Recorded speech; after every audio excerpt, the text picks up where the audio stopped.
Good morning all of you. सभी को नमस्कार। सुबह का, सुप्रभात का।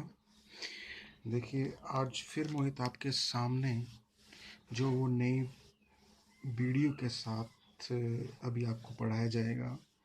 और उसमें जो टॉपिक हमारे पास आ रहा है वो यूनिट आपके पास आ रही है फर्स्ट, उसमें सेकंड चैप्टर पढ़ाया जाएगा, यूनिट्स एंड मेजरमेंट। ठीक है, लेकिन इससे पहले मैं आपसे थोड़ा सा रिक्वेस्ट करना चाहूँगा कि इस चैनल को जो जिसमें आप ये वीडियो देखते हैं उसको आप क्या काम करेंगे, सब्सक्राइब करेंगे और लाइक करेंगे। ठीक है, ताकि मैं ज़्यादा से ज़्यादा ऐसी वीडियो बना पाऊँ। इससे जो है थोड़ा इनकरेजमेंट मिलती है मेरे को, जो है कि इस जो चैनल मैंने बनाया है इसको ज़्यादा लोग जो है वो लाइक कर रहे हैं। ठीक है, इसके लिए सबसे पहले जो कंसेप्ट मेरे पास आएगा वो कंसेप्ट आएगा फिजिकल क्वांटिटी क्या होती है। फिजिकल क्वांटिटी, देखिए फिजिकल क्वांटिटी ऐसी कोई भी quantity which can be measured directly और indirectly is called physical quantity. For example, mass of a body आ गया, लेंथ ऑफ ऑब्जेक्ट आ गया, टाइम ऑफ एन इवेंट आ गया, वेलोसिटी आ गया, एक्सेलेरेशन एटसेट्रा। अब इसका मीनिंग क्या हुआ? देखिए, फिजिकल क्वांटिटी आपके पास जिसको आप डायरेक्टली भी मेजर करते हो और इनडायरेक्टली भी। फॉर एग्जांपल, यदि पास्ट टाइम की बात करें तो जो आपके दादा दादी, जो नाना नानी होते थे, वो किसी भी चीज़ को मेज़र करते थे तो एस्टिमेट से मेज़र करते थे। फॉर एग्जांपल, कभी उन्होंने बोला कि गेहूं को आपने मेज़र करना है तो वो बताते थे कि इतने इतने हैं, इतने हैं, इतने आपके पास केजी है या इतना वो है, लेकिन वो उसको प्रॉपरली मेज़र नहीं करते थे इंस्ट्रूमेंट के साथ, वो एस्टिमेट से ही बताते थे। तो आप उसको डायरेक्टली भी मेज़र कर सकते हैं और आप जिसको इनडायरेक्टली भी मेज़र कर सकते हैं, वो उनको बोला जाता है फिजिकल क्वांटिटी। जैसे मैंने बताया मास, गेहूं का एग्जाम्पल लिया मास के लिए। जैसे लेंथ की बात करें, लेंथ की यदि हम बात करें तो बताया जाता था कि लेट सपोज मैं बोलूं कि आप किसी रूम की लेंथ को मेज़र करो, तो आप एस्टिमेट से बोलेंगे कि इस रूम की जो आपके पास लेंथ है वो इतनी फीट है, ब्रेड्थ इतनी फीट है। ठीक है, तो वो आप क्या कर रहे हैं, उसको इनडायरेक्टली मेजर कर रहे हैं। लेकिन जब आप एक्चुअली उसको किसी स्केल्स के थ्रू मेजर करेंगे तो वो आपके पास कौन सा होगा, डायरेक्ट मेथड होगा। ठीक है, तो वो आपके पास लेंथ आ गई किसी ऑब्जेक्ट की। इसी तरह से टाइम की बात करूं तो आप एस्टिमेट से बता देते हैं जी इतने इतना टाइम हुआ है। ठीक है, यदि आपसे घर वाले पूछे आप कितने टाइम से क्या कर रहे थे, कितने टाइम से आप खेल रहे थे, तो आप बोलते हैं इतने टाइम से खेल रहे थे, एग्जैक्टली टाइम नहीं बता पाते। तो वो जो आपने बताया वो इनडायरेक्टली बताया, और डायरेक्टली के लिए आपको क्या करना पड़ेगा, को वॉच देखनी पड़ेगी, घड़ी देखनी पड़ेगी, उसमें देखना पड़ेगा कितने बजे आपने स्टार्ट किया था और कब तक आप उस चीज़ को खेलते रहे। ठीक है, इसी तरह से वेलोसिटी की बात करें तो वेलोसिटी की बात करते हैं, एक्सेलेरेशन की बात करते हैं। तो जो ये आपके पास आती हैं ये फिजिकल क्वांटिटीज़ आती हैं। ठीक है, तो अभी बात नेक्स्ट आपके पास आती है मेजरमेंट ऑफ फिजिकल क्वांटिटी। मेरे हिसाब से जो मैंने आपको फिजिकल क्वांटिटी का कॉन्सेप्ट बताया है वो आप लोगों को पता चल गया है कि फिजिकल क्वांटिटीज़ क्या होती हैं। मैंने बताया कि ये आपके पास वो क्वांटिटीज़ होती हैं जिसको हम डायरेक्टली और इनडायरेक्टली क्या कर पाते हैं, मेज़र कर पाते हैं। जैसे मैंने पहले बताया आपको, अभी नेक्स्ट कॉन्सेप्ट जो आपके पास आ रहा है वो मेजरमेंट ऑफ फिजिकल क्वांटिटीज़ आ रहा है। बोलने का मीनिंग ये है कि ये जो फिजिकल क्वांटिटीज आपके पास आ रही हैं इसको आप मेजरमेंट कैसे करते हैं। तो बोलने का बड़ा सिंपल सा मीनिंग है कि जब भी आपके पास कंपैरिजन होता है किसी फिजिकल क्वांटिटी का with other homogeneous quantity of the same kind taken as standard to find out how many times a given standard quantity is contained in the physical quantity। बड़ा सिंपल सा concept है। देखिए, मैं बता देता हूँ आप लोगों को। आप मार्केट में गए और आपने मार्केट में बोला कि इतने केजी आप क्या कर दीजिए, आपके पास जो है वो पोटैटो चाहिए। मान लिया आपके पास जो है वो 100 केजी जो वो पोटैटो चाहिए। तो 100 केजी क्या बन गया आपके पास, 1 टन बन गया। 1 टन ही बना ना। तो आपने क्या काम किया कि 1 टन को जो है वो आपने किस में चेंज कर दिया, 100 केजी में। मतलब 1 टन के बीच आपके पास कितने केजी है, केजी आपके पास स्टैंडर्ड यूनिट है, वो कितनी है, वो 100 टाइम्स है। तो उसी को बोलेंगे मेजरमेंट ऑफ फिजिकल क्वांटिटी। ठीक है जी। अभी नेक्स्ट कॉन्सेप्ट आपके पास आ रहा है नीड फॉर द मेजरमेंट। अभी हमें क्यों ज़रूरत क्यों पड़ी किसी चीज़ को मेज़र करने के लिए? देखिए, हम बड़ी सिंपल सी बात है, डे टू डे लाइफ की हम बात करें, बड़ी सारी एक्टिविटीज़ होती हैं। कभी आप मार्केट में जा रहे हैं, ठीक है? कभी वहाँ से कुछ परचेज़ कर रहे हैं, कभी आप घड़ी में टाइम देख रहे हैं, कभी आप किसी रूम का वॉल्यूम फाइंड आउट कर रहे हैं, एरिया फाइंड आउट कर रहे हैं, ठीक है? किसी सब्सटेंस की आप डेंसिटी फाइंड आउट कर रहे हैं। डेंसिटी क्या होती है? मास अपॉन वॉल्यूम होता है, ठीक है?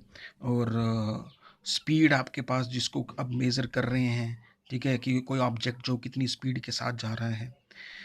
तो ये सारी चीज़ें यदि आपने किसी लैंड की डिवीज़न करनी है, कोई बिल्डिंग को कंस्ट्रक्ट करना है, ठीक है? ये विदाउट मेज़रमेंट क्या ये पॉसिबल है? नहीं। बड़ा सिंपल सा एग्ज़ाम्पल, आप अपना कोई मान लिया कि नई शॉप या घर बना रहे हैं, तो आपको क्या करना पड़ेगा? उसके जो भी रूम होगा उसको प्रॉपर मेज़र करना पड़ेगा कि इतनी लेंथ का बेडरूम चाहिए, ठीक है? उसकी इतनी ब्रेड्थ होनी चाहिए, इतनी आपके पास ड्राइंग रूम होना चाहिए, ठीक है? इतना आपके पास बरामदा होना चाहिए। मीन्स हर एक रूम जो आप कंस्ट्रक्ट करेंगे वो आपको मेज़र ही करना पड़ेगा, तभी आप कंस्ट्रक्ट कर पाएंगे। ठीक है जी। तो इस सारी चीज़ के लिए हमको क्या पढ़नी पड़ेगी? मेजरमेंट की ज़रूरत पड़ गई। ठीक है जी। तो आगे आपके पास आ रहा है कि जो मेजरमेंट होती है फिजिकल क्वांटिटी की, उसका एक अपना ही सिग्निफिकेंस फील्ड है साइंस में, मतलब वो काफ़ी ज़्यादा इंपॉर्टेंट है।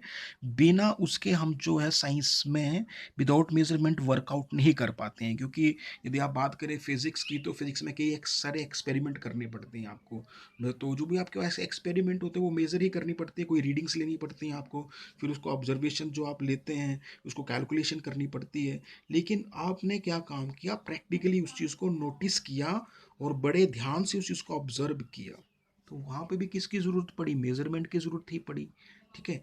तो ये जो आपके पास डे टू डे लाइफ की बातें बताई आपको, और साथ में मैंने फिज़िक्स में बताया, तो ये जो आपके पास मेज़रमेंट है वो काफ़ी ज़्यादा इम्पोर्टेंट और विटल रोल प्ले करती है आपके पास फिज़िक्स में as well as in science में।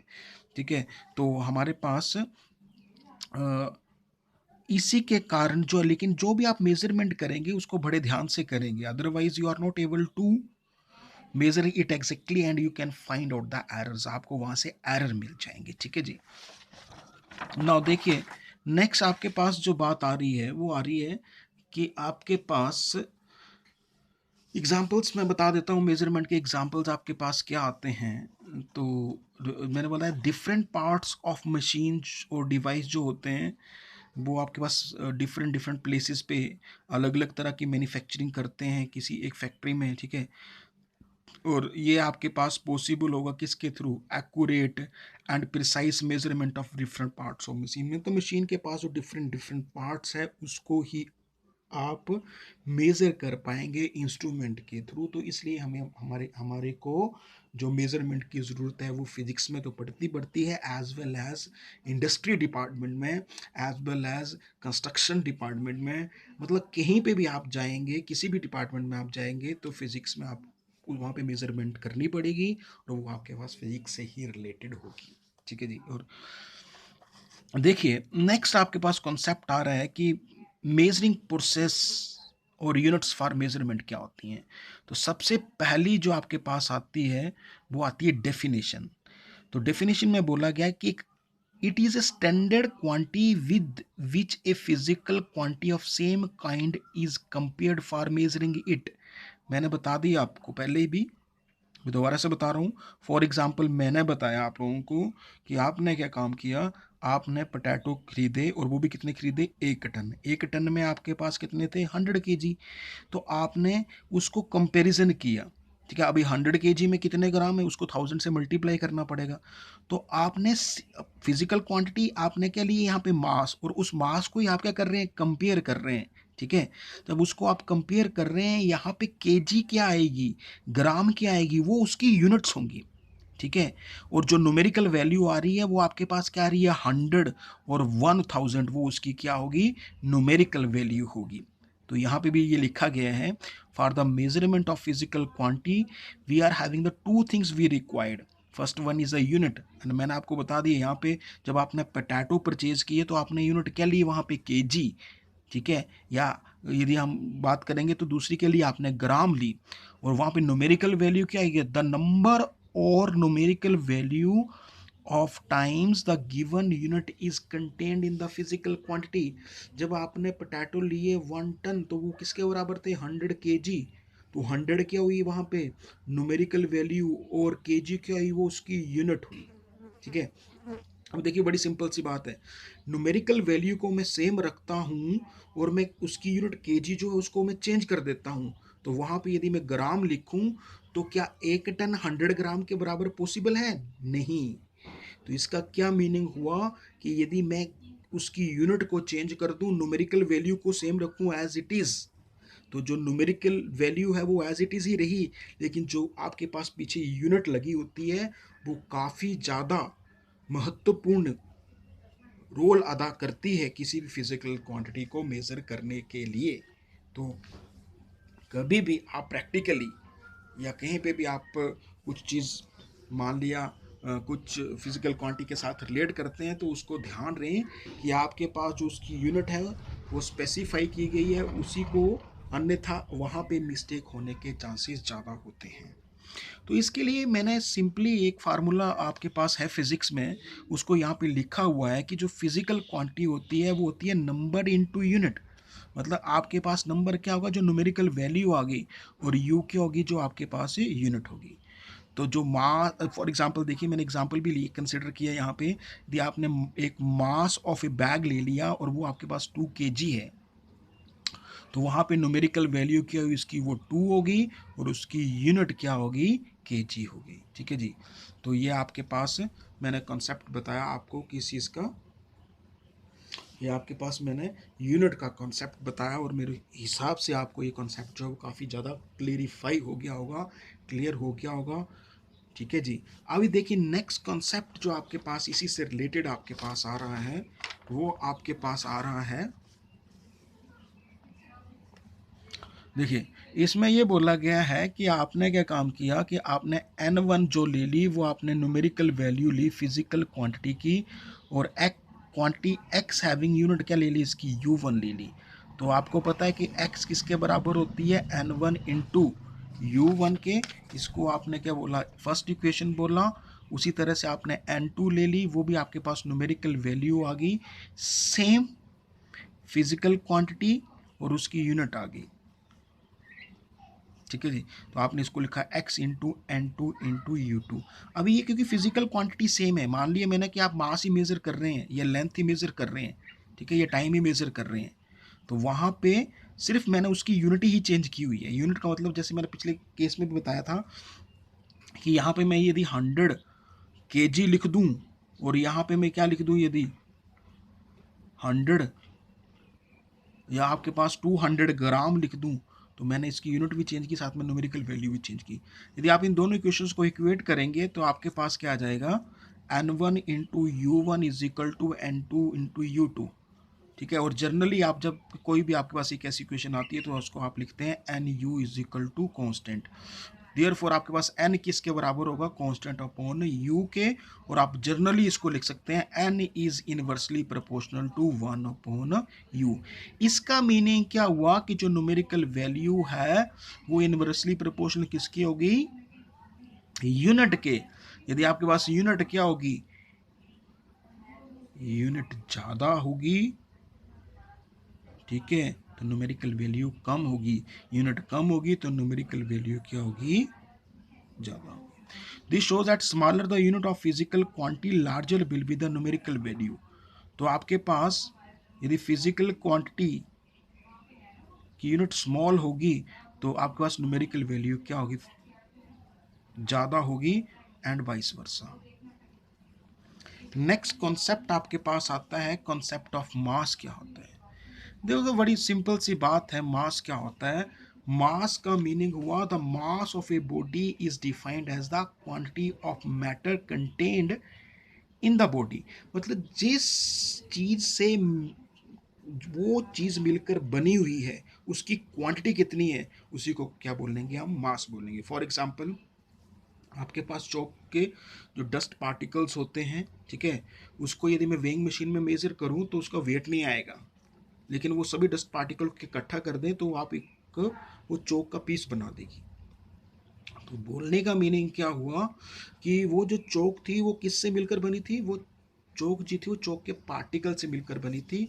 तो वहाँ पे जो मास किसका आया, वो आपके पास वो जो मास आया वो चौक का मास आया। मतलब कोई भी, मैंने चौक का एग्जांपल लिया। आयरन की बात करें तो आयरन के पास भी क्या होता है, छोटे छोटे पार्टिकल्स होते हैं जो उसने कंटेन किए होते हैं, और ठीक है, तो उसके पास भी क्या आ जाता है, मास आ जाता है।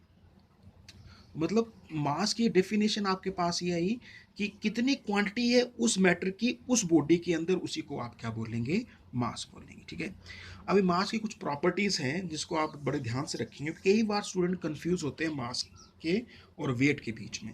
ठीक है, तो थोड़ा सा मैं इसको आप लोगों को क्लेरिफाई करवाऊंगा कि आपके पास कॉन्सेप्ट ऑफ मास क्या है और वेट क्या है। तो देखिए, यदि बात करूं करेक्टरिस्टिक्स ऑफ मास की, तो मास ऑफ ए बॉडी जो डायरेक्टली प्रोपोर्शनल होता है वो quantity of matter contain in the body. बोलने का मीनिंग क्या है, जितना ज़्यादा मैटर कंटेन्ड होगा उस बॉडी के अंदर, उतना ज़्यादा उस बॉडी का क्या होगा, मास होगा। ठीक है, फॉर एग्जांपल मैं बात कर लूँ आयरन की। आयरन जो है वो स्मॉल अमाउंट में है। जब स्मॉल अमाउंट में उसके पास मैटर कंटेन है उसके पास, तो उसका मास भी क्या हुआ, स्मॉल हुआ। लेकिन जब ज़्यादा मैटर कंटेन करेगा वो आयरन, तो उसका मास भी क्या होगा, ज़्यादा होगा। ये उसकी फर्स्ट प्रॉपर्टी आ गई। ठीक है जी, देखिए पता चल रहा है कुछ। देखो फिजिक्स काफ़ी ज़्यादा इंटरेस्टिंग सब्जेक्ट है, इसको बड़ा ध्यान से देखिए आप। ठीक है, और जो कॉन्सेप्ट है वो आपको डेली लाइफ में तो मिलेंगे मिलेंगे, साथ में आप लोगों को जो इसका जो यूज़ होगा वो आपको इंजीनियरिंग में काफ़ी ज़्यादा यूज़ है। ठीक है, और आपके पास बायोफिज़िक्स है, वहाँ पे यूज़ है, काफ़ी ज़्यादा यूजेस हैं। यूजेस मैं आप लोगों को पहले भी बता चुका हूँ, तो इससे कोई डरने की बात नहीं है। इसको बड़े ध्यान से देखिए, काफ़ी ज़्यादा कॉन्सेप्ट हैं जो आप लोगों को आगे आपके कॉम्पिटिटिव एग्ज़ाम में भी काम आएंगे, क्योंकि ये आपके पास ये 11th क्लास जो है वो काफ़ी ज़्यादा बेसिक है। ठीक है, देखिए फर्स्ट प्रॉपर्टी आप लोगों को मैंने बता दी है किसकी, मास की। अभी सेकेंड प्रॉपर्टी के बारे में बात करेंगे। देखिए ये जो है आपके पास, इट मास जो होता है वो इंडिपेंडेंट होता है shape, size and state, that is rest और मोशन ऑफ बॉडी। ना तो वो उस ऑब्जेक्ट जो ऑब्जेक्ट होता है या पार्टिकल होता है या बॉडी होती है उसकी शेप के ऊपर भी डिपेंड नहीं करता, ना तो साइज के ऊपर डिपेंड करेगा, ना तो स्टेट, रेस्ट और मोशन। फॉर एग्जांपल आपके पास मैं बात करूं कि आपके पास था आयरन, वो आयरन था आपके पास कितना, फॉर एग्जांपल 1 kg था। जब आपके पास 1 kg आयरन था तो वो एज इट इज़ सॉलिड में था, उसको आपने मेल्ट कर दिया तो वो लिक्विड में, तभी उसका मास वही रहा। या तो उसको क्या कर देते हैं आप, आपने उस आयरन का पीस है उसकी शेप भी चेंज कर दी, ठीक है, तब भी उसका मास कितना रहा, 1 kg ही रहा। तो वो कभी भी डिपेंड नहीं करता है किसके ऊपर, शेप पे, साइज के, और आपके पास स्टेट पे। ठीक है, now third point, mass of a body can not be zero. कभी भी किसी भी ऑब्जेक्ट का मास जीरो नहीं हो सकता है। क्यों नहीं हो सकता, क्योंकि जो भी कोई ऑब्जेक्ट है वो किसी न किसी मैटर से मिलकर तो बना है ना, उसमें कुछ ना कुछ तो एटम्स है ना। तो किसी भी ऑब्जेक्ट का मास कभी जीरो नहीं हो सकता। ठीक है, इवन किसी ऑब्जेक्ट को आप मून पे भी ले जाएंगे तब भी वहां पे उस ऑब्जेक्ट का मास जीरो नहीं होगा, लेकिन वेट वहां पे क्या हो जाएगा, कम हो जाएगा। ऐसा क्यों होगा, क्योंकि आपके पास मून के पास जो ग्रेविटी होती है वो 1/6 of the gravity of the earth होती है। ठीक है, यदि मास किसी ऑब्जेक्ट के मास को आप सेंटर ऑफ द अर्थ में भी ले जाएंगे तो वो वहां पे भी जीरो नहीं होगा, लेकिन वेट वहां पे जीरो हो जाएगा, क्योंकि जो वेट होता है किसी भी ऑब्जेक्ट का वो सेंटर ऑफ अर्थ में कितना होता है, जीरो होता है। अगे it does not change by the presence of the other bodies near it. अभी कोई चीज़ को आपने मान लिया कि आयरन को रखा था और आपने वो 1 kg आयरन जो लिया था उसका मास मेजर कर लिया। अभी नियर बाय आपने 1 kg, let us suppose that आपने कॉटन भी रखी थी, वो थोड़ा बल्कि थी आयरन की कंपेरेटिवली, तो उसका क्या मास एक दूसरे को इफेक्ट करेगा, नहीं करेगा। वो जो होगा वो, चाहे एक बॉडी का आपने मास रखा हुआ, चाहे नियर बाय दूसरी बॉडी का मास रखा हुआ, दूसरे को क्या करते हैं, एक दूसरे को वो इफेक्ट नहीं करते हैं। ठीक है, अब देखिए मास कितने तरह के होते हैं। मास आपके पास दो तरह के होते हैं, एक आपके पास आता है इनर्शियल मास, दूसरा आपके पास आता है ग्रेविटेशनल मास। इनर्शियल मास क्या होता है, it is the quantitative measure of the energy of the body. आपको पता है किसी भी ऑब्जेक्ट का क्या होता है, एनर्शिया होता है। जब किसी भी ऑब्जेक्ट का जो एनर्शिया होता है तो वो किसको बताएगा, वो बताएगा उस बॉडी के इनर्शियल मास को। ठीक है जी, इनर्शियल मास को मतलब जब ग्रेविटी का इफेक्ट हमने कंसीडर नहीं किया, जब ग्रेविटी का इफेक्ट कंसीडर कर लेंगे तो वो आपके पास बन जाएगा ग्रेविटेशनल मास। तो gravitational mass of a body, it is the property on which the gravitational force of attraction of the earth on a body depends। मतलब आपने किसी ऑब्जेक्ट को लिया, आपने उसको हैंग कर दिया और उस पर जब इन्फ्लुएंस होगा किसका, ग्रेविटी का, तो वो जो मास आपने हैंग किया होगा it will become here gravitational mass. ठीक है जी। अभी बात करते हैं यूनिट की। तो जो यूनिट ऑफ मास की वो यूनिट आती है केजी। और आपके पास कैसे डिफाइन किया जाता है डेफिनेशन में, it was defined as the 10 raised to power minus 3 cubic meter of water at 4 degree centigrade. ठीक है, इसने ये बोला कि जब भी आपके पास जो वाटर होता है, वाटर की मैक्सिमम डेंसिटी होती है 4 डिग्री सेंटीग्रेड के ऊपर, तो उस टाइम पे जो वाटर होगा उसका जितना मास उसके पास होगा उसको क्या कंसिडर किया जाएगा, केजी। लेकिन बाद में ये जो डेफिनेशन थी उसको रीडिफाइन किया गया था केजी की डेफिनेशन को। अभी नेक्स्ट कॉन्सेप्ट आपके पास आता है लेंथ का। ठीक है, अभी लेंथ की जब हम बात करते हैं तो लेंथ क्या है, the extent of separation of the distance between the two points in the space is called length. बोलने का मीनिंग क्या है कि आपने कोई सिलेंड्रिकल आपने क्यूब लिया और उसकी दो पॉइंट के बीच में जो सेपरेशन है उसको क्या बोलेंगे, लेंथ ऑफ ए रोड। बोला ना, द एक्सटेंट ऑफ सेपरेशन और the distance between the two points in space is called length. और दो पॉइंट के बीच में जो सेपरेट करते हैं किसी चीज को तो उसको क्या बोलते हैं, लेंथ ऑफ अ रोड। ठीक है जी।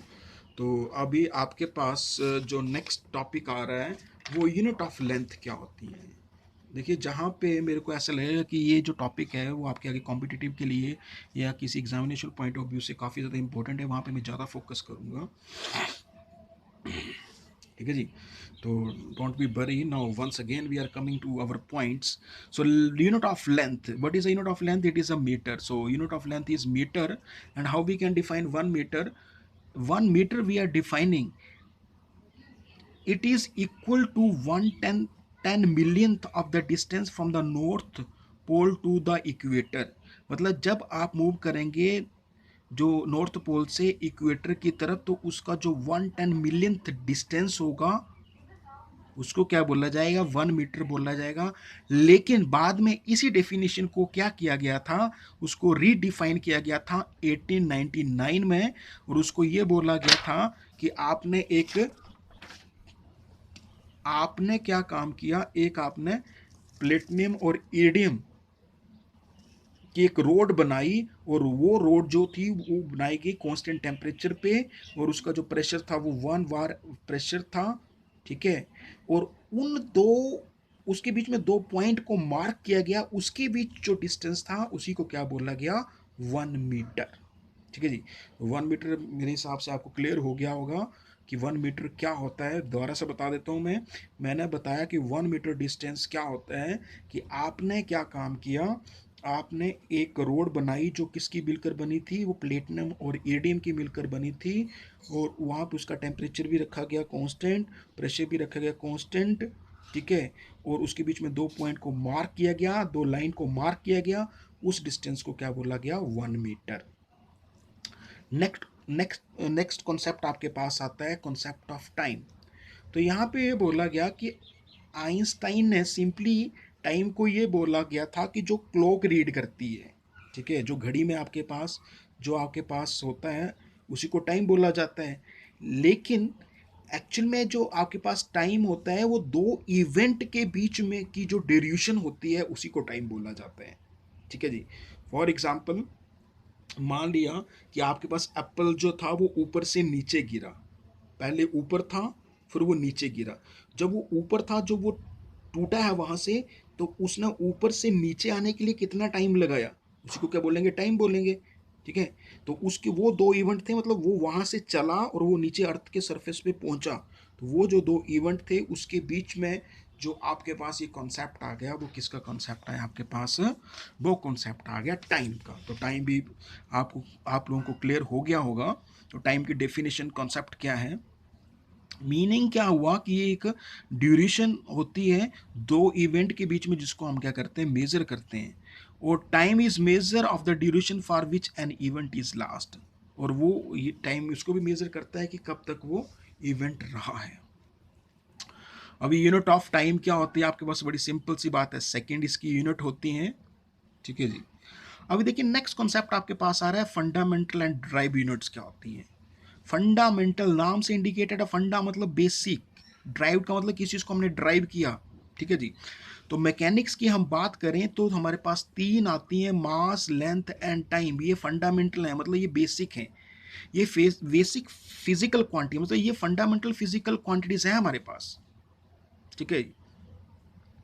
और जब ये फंडामेंटल फिजिकल क्वांटिटी हैं, और इन फंडामेंटल फिजिकल की क्वांटिटीज की जब हमने हमारे पास जो यूनिट्स आती हैं, उसको क्या बोला जाता है, फंडामेंटल यूनिट्स। जैसे बड़ी सिंपल सी बात करें हम, मास की फंडामेंटल यूनिट आपके पास क्या आएगी, केजी। लेंथ की फंडामेंटल यूनिट्स क्या होगी, मीटर। टाइम की क्या होगी, सेकंड। ठीक है जी। तो ये इसकी क्या आ गई, फंडामेंटल यूनिट्स आ गई। सॉरी। नेक्स्ट कॉन्सेप्ट आपके पास ये आ रहा है कि जब आपने डिस्कस किया फिजिक्स की ब्रांच में, तो हमारे पास जो दूसरी फिजिकल क्वांटिटी जैसे टेम्परेचर हो गया, ल्यूमिनस इंटेंसिटी होगी, इलेक्ट्रिक करंट हो गया, अमाउंट ऑफ सब्सटेंस हो गया, ठीक है, which are also fundamental physical quantity, ये भी आपके पास फंडामेंटल क्वांटिटीज हैं। And their units are also called fundamental units, और इनकी जो यूनिट्स होंगी उनको भी क्या बोलेंगे हम, फंडामेंटल यूनिट्स बोलेंगे। In addition there are two supplementary physical quantities. यहाँ पे ये पिछले वाली जो थी वो फंडामेंटल आ गई, और इसके अलावा दो सप्लीमेंट्री फिजिकल क्वांटिटीज आ गई, एक आते हैं प्लेन एंगल और दूसरा क्या होता है, सॉलिड एंगल। दस देयर आर सेवन बेसिक और फंडामेंटल फिजिकल क्वांटिटीज हैं, एंड टू सप्लीमेंट्री यूनिट्स हैं, और दो इसकी क्या हैं, सप्लीमेंट्री यूनिट्स हैं, from which units of all other physical quantity can be obtain, जहां से हम इसको ऑब्टेन कर सकते हैं। देखिए नेक्स्ट कॉन्सेप्ट आपके पास आता है ड्राइव्ड यूनिट्स। ड्राइव का मीनिंग क्या हुआ, किसी चीज को हमने ड्राइव किया, कहां से ड्राइव किया, जब हमने किसी चीज को ड्राइव किया तो उसको क्या बोलेंगे, drive units. Any physical quantity which can B derived from a fundamental physical quantity by multiplying or dividing them is called derived physical quantity, and its unit is called derived unit। कोई भी ऐसी physical quantity जिसको हम कहाँ से drive करते हैं, fundamental physical quantity से, चाहे उसको मल्टीप्लाई करें चाहे उसको डिवाइड करें, वो आपके पास क्या बनेगी, ड्राइव्ड फिजिकल क्वांटिटी बन जाएगी। मीनिंग बड़ा सिंपल हुआ कि आपने फंडामेंटल फिजिकल क्वांटिटी से कोई चीज़ आपने ड्राइव की, ठीक है, उस वो बन गई आपके पास ड्राइव्ड फिजिकल क्वांटिटी, और उसकी यूनिट को आपने ड्राइव किया है कहाँ से, फंडामेंटल यूनिट से, वो बन गई आपके पास ड्राइव्ड यूनिट। जैसे मैं बात करूं स्पीड की, तो स्पीड आपके पास क्या आ गई, ड्राइव्ड यूनिट्स आ गई, और उसके पास स्पीड का फार्मूला होता है डिस्टेंस अपॉन टाइम, तो डिस्टेंस की यूनिट होगी लेंथ, तो लेंथ आपके पास क्या आ गई, लेंथ आपके पास आ गई है फंडामेंटल फिजिकल क्वांटिटी, और टाइम क्या आ गया, फंडामेंटल फिजिकल क्वांटिटी। मतलब आपने स्पीड आपके पास ड्राइव्ड फिजिकल क्वांटिटी हुई, और लेंथ अपॉन टाइम आपके पास क्या होगी, फंडामेंटल फिजिकल क्वांटिटी होगी। ठीक है जी। तो speed is a derived physical quantity and its units are is the derived unit. ठीक है। अभी देखिए बड़ी सिंपल सी बात आती है, करेक्टरिस्टिक्स ऑफ स्टैंडर्ड यूनिट। यदि आपने कोई यूनिट आप बना रहे हैं, ठीक है, तो उसकी करेक्टरिस्टिक्स क्या चाहिए, क्या क्या प्रॉपर्टीज उसके पास होनी चाहिए आपके पास उस चीज़ को डिफाइन करने के लिए। ठीक है। तो सबसे पहली बात जो मेरे पास आई है, it should be well defined. वो क्या होनी चाहिए, वेल डिफाइन होनी चाहिए। मतलब जब भी कोई स्केल बनाते हैं आप, तो उसके ऊपर पर जो मार्किंग है वो आपके पास क्या होनी चाहिए, प्रॉपरली मार्क्ड होनी चाहिए। ऐसा ना हो कि आपके पास जो उसकी यूनिट की डिवीजन है वो काफ़ी ज़्यादा, या तो काफ़ी ज़्यादा एक में क्लोज हो, दूसरे में काफ़ी ज़्यादा स्पेस दिया हो, ऐसा नहीं होना चाहिए। It should be proper off size, उसका साइज भी आपके पास क्या होना चाहिए, प्रॉपर। प्रॉपर का मीनिंग क्या हुआ, मैंने पहले बताया आप लोगों को कि डिवीजन जो होनी चाहिए वो प्रॉपर साइज में होनी चाहिए। It should be easily accessible. Accessible का मीनिंग क्या हुआ कि आप लेट अस सपोज दैट कि आप उसको कहीं अपनी पॉकेट में या अपने बैग में कहीं पे ले जाना चाहते हो तो बड़े आराम से ले जाएं। ऐसा ना हो कि लेट अस सपोज दैट कि आपने स्केल इतनी बड़ी बना दी और इतनी बना दी कि उसको बैग में अपने लेना चाहो, बैग में डाल दो या कहीं पे ले जाना चाहो तो उसको नहीं ले जा पाओ। तो वो असेस करना भी थोड़ा इजी हो, पोर्टेबल होनी चाहिए वो। ठीक है, पोर्टेबल आप जानते हैं पोर्टेबल का मीनिंग क्या हुआ कि बड़ी आसानी से एक दूसरे प्लेस पे हम उसको ले जाएं। It should be reproducible at all the places. ऐसा ना हो कि वो सिर्फ एक ही प्लेस पे उसको उसकी प्रोडक्शन हो। उसकी प्रोडक्शन हम कहीं पे भी कर सकते हो, एक कंट्री में क्या चाहे चाहे दूसरी कंट्री में। और वो जो आपके पास यूनिट है वो दोनों कंट्रीज में क्या होनी चाहिए, या बाकी पूरी कंट्रीज में भी क्या होनी चाहिए, एप्लीकेबल होनी चाहिए, अप्लाई की जानी चाहिए। ठीक है, ऐसा ना हो कि हम यहाँ पे कुछ और यूनिट बनाएं और वहाँ पे कुछ और यूनिट बना दें और उसको काफ़ी मतलब विदाउट डिफिकल्टी उसको हम प्रोड्यूस कर सकें हर एक कंट्री में। It should not change with time, time place and physical condition such as pressure, temperature etcetera. और वो साथ में क्या होनी चाहिए, ऐसा भी नहीं होना चाहिए कि वो क्या काम करे, वो चेंज हो जाए। ना तो टाइम के साथ चेंज होनी चाहिए, जैसे आपने आज बना के रख ली और लेट अस सपोज है विंटर्स आ गई तो वो उसमें क्या जाए, कुछ प्रॉब्लम आ जाए, या रेनी डे हो कुछ प्रॉब्लम आ जाए। तो ऐसा नहीं होना चाहिए, वो टाइम के साथ चेंज नहीं करनी चाहिए। और ना तो ऐसा होना चाहिए कि उसको जब एक प्लेस से किसी दूसरी प्लेस में हम ले जाएं तो उसमें भी कोई चेंजेस नहीं आनी चाहिए। ठीक है, जैसे माउंटेन्स पे ले गए तो वहाँ पे वो ऐसा ना हो कि उसमें कोई प्रॉब्लम आ जाए, डिजर्ट में ले गए वहाँ पे टेम्परेचर ज़्यादा है तो वो मेल्ट हो जाए। ठीक है, तो टेम्परेचर और प्रेशर का उसके ऊपर कोई भी इफेक्ट नहीं पड़ना चाहिए। ठीक है जी। तो नेक्स्ट कॉन्सेप्ट जो मेरे पास आ रहा है वो आ रहा है, आपके पास जो सिस्टम ऑफ यूनिट्स होते हैं, यूनिट्स की करेक्टरिस्टिक्स मैंने आपको बता दी। अभी आपके पास जो हम सिस्टम ऑफ यूनिट्स को मेजर करते हैं वो चार सिस्टम से मेजर करते हैं। तो फर्स्ट आपके पास आता है सीजीएस, सेकंड आपके पास आता है एफपीएस सिस्टम, और थर्ड आपके पास आता है एमकेएस सिस्टम, और फोर्थ आपके पास आता है एसआई सिस्टम। देखिए सीजीएस की जब हम बात करें तो नेम से ही इंडिकेट हो रहा है, सी फॉर सेंटीमीटर। इसमें सी सेंटीमीटर को रिप्रेजेंट करेगा जिसको सीएम लिखेंगे हम, और इसको जी को लिखेंगे, मास की यूनिट है ग्राम में आएगी ये। और जो टाइम है, टाइम को किस में मेजर किया जाएगा, सेकंड में। तो सीजीएस में मास को मेजर किया जाएगा ग्राम में, ठीक है, लेंथ को सेंटीमीटर में और टाइम को सेकंड में। नेक्स्ट आपके पास सिस्टम आता है एफपीएस सिस्टम। यदि हम एफपीएस सिस्टम की बात करें तो इस सिस्टम में आपके पास जो यूनिट ऑफ लेंथ होती है वो फुट होती है, यूनिट ऑफ मास क्या होती है, पाउंड होती है, और यूनिट ऑफ टाइम क्या होती है, सेकंड होती है। और ये जो सिस्टम है ये बाद में क्या किया गया था, डिस्कार्ड किया गया था, इसको इम्प्लीमेंट नहीं करते हैं क्योंकि यहाँ पे कुछ प्रॉब्लम्स आ गई थी, इसको हमने डिस्कार्ड कर दिया था क्योंकि इनकन्वीनियंट था। नेक्स्ट सिस्टम ऑफ यूनिट्स हमारे पास आता है एमकेएस सिस्टम। एमकेएस सिस्टम की हम बात करें तो in this system the unit of length क्या होती है, मीटर होती है, और यूनिट ऑफ मास क्या होती है, किलोग्राम केजी होती है, और यूनिट ऑफ टाइम क्या होती है, सेकंड होती है। तो एमकेएस में जो आपके पास लेंथ होती है वो मीटर में आती है, मास जो होता है वो केजी में आता है, और एस मीन टाइम क्या आता है, सेकंड में आता है। तो बड़ी सिंपल सी बात है, जो इनके नेम के जो स्टार्टिंग के अल्फ़ाबेट्स हैं वहीं से आप लोगों को क्लियर हो जाएगा कि लर्न करने का तरीका वही है कि अल्फ़ाबेट्स के नेमिंग देखिए और वहाँ से आप इसको लर्न कीजिए। जैसे मैंने आपको बताया कि M for metre and K for K G and S for second. No next one is S I unit. जो एस आई यूनिट्स था, एस आई यूनिट जो है आपके पास, एस आई सिस्टम जो है वो एक आपके पास वेट एंड मेजरमेंट की एक कॉन्फ्रेंस हुई थी। वहाँ पे ये एक एम के एस की ही मॉडिफाइड फॉर्म है, मतलब इसको मॉडिफिकेशन की थी एम के एस सिस्टम को ही, और इसको नाम दिया गया, ठीक है, एस आई सिस्टम। और ये आपके पास इंटरनेशनली क्या है, एक्सेप्टेड है। इसको इसको रैशनलाइज्ड भी बोला जाता है, रैशनलाइज सिस्टम भी बोला जाता है, ठीक है। एमकेएस का ही रैशनलाइज सिस्टम है ये।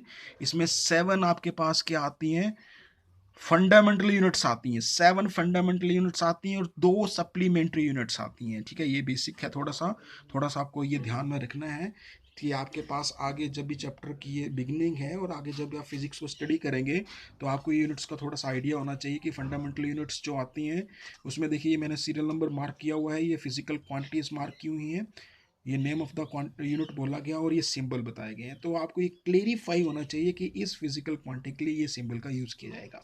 देखिए मास के लिए किलोग्राम आपके पास आ गई, केजी से रिप्रेजेंट किया जाता है। लेंथ, लेंथ की हम बात करें तो लेंथ को मेजर किया जाता है मीटर में और सिंबल होता है एम। यदि हम बात करें टाइम की तो सेकेंड, सिंबल होता है एस। टेम्परेचर की बात करें केल्विन, सिंबल होता है के। ल्यूमिनेस इंटेंसिटी की बात करें कैंडला, सिंबल होता है सी डी। इलेक्ट्रिक करंट की बात करें एम्पियर होता है ए। क्वांटिटी ऑफ मैटर होता है तो उसको बोलते हैं मोल, उसको बोल देते हैं मोल। इसके, ये तो मैंने 7 आपको फंडामेंटल यूनिट्स बताई, इसके अलावा अब हमारे पास सप्लीमेंट्री यूनिट्स भी आती हैं। सप्लीमेंट्री यूनिट्स जो होती हैं वो हमारे पास होती हैं, एक आपके पास ये आ गया, इसमें आप देखेंगे फिजिकल क्वांटिटी की बात करें तो प्लेन एंगल, इसकी यूनिट होती है रेडियन और इसका सिंबल होता है आर डी। इसी तरह से सॉलिड एंगल की बात करें तो स्ट्रेडियन और सिंबल होता है एस आर, ठीक है। तो ये जो आपके पास अभी मैंने आपको टीच किया है, तो ये मैंने अभी आपको पहले बताया था मैंने कि आपके पास ये यूनिट फर्स्ट का सेकंड चैप्टर है, ठीक है। तो ये उसका ये फर्स्ट पार्ट है, सेकंड पार्ट उसी तरह से थर्ड पार्ट जो है वो अभी आगे आएंगे आपके पास। तो इस वीडियो को प्लीज़ आप जो है वो लाइक ज़रूर करें और चैनल को सब्सक्राइब जरूर करें, ठीक है। और इसी के साथ धन्यवाद।